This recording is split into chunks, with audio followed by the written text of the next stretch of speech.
जे मागच्या काही महिन्यांपासून चालू आहे, महायुतीचं हे सरकार बनलं आणि जेमतेम मला असं वाटतं एक 5-6 महिने झाले आम्हाला निवडून येऊन. सरकारला तर त्याहून कमी दिवस, कारण का 100-125 दिवस झाले.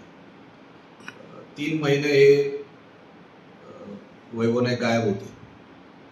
अचानक मागच्या 2 महिन्यामध्ये कुठली तरी जुनी प्रकरणं काढायची आणि सरकारला सातत्याने बदनाम करायचं.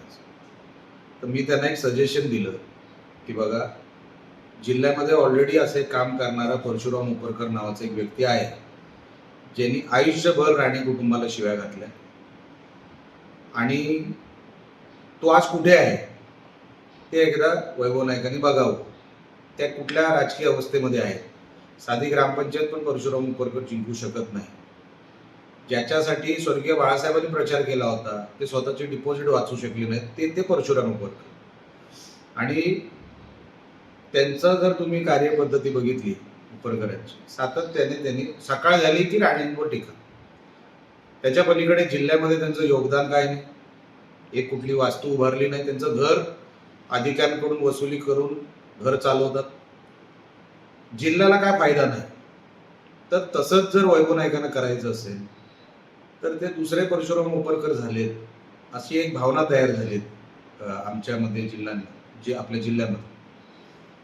तर मला त्यांना एवढंच सांगायचं होतं की काहीतरी चांगलं करा, जिल्ह्याच्या हिताचं करा, स्वतःच्या खिशात हात घाला, पैसे जिल्ह्यासाठी खर्च करा. 10 वर्षामध्ये तुम्ही ठेकेदार होतात, अनेक कामं तुम्ही तुमच्या भावांनी आणि तुम्ही केलेली आहेत. तो कुठेतरी पैसा आपल्या जिल्ह्याच्या विकासासाठी लावा. पण तसं करताना ते काही दिसत नाही. मागचे 10 वर्षाचे पैसे खाल्ले आणि आता रिकामे बसले, तरी पण त्यांना टीकाच करायची, ते काही जिल्ह्याला देत काहीच नाही.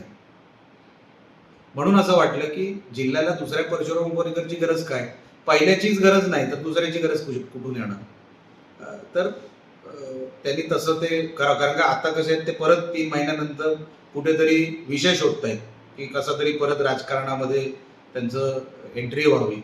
कारण का उद्धव ठाकरे खुश झाले पाहिजे. ते राणेंना शिव्या का घालायची, कारण का उद्धव ठाकरे खुश झाले पाहिजे. तर उद्धव ठाकरे म्हणजे कोकण नाही आणि कोकणामध्ये सिंधुदुर्गामध्ये लोकांनी तुम्हाला नकारलेलं आहे.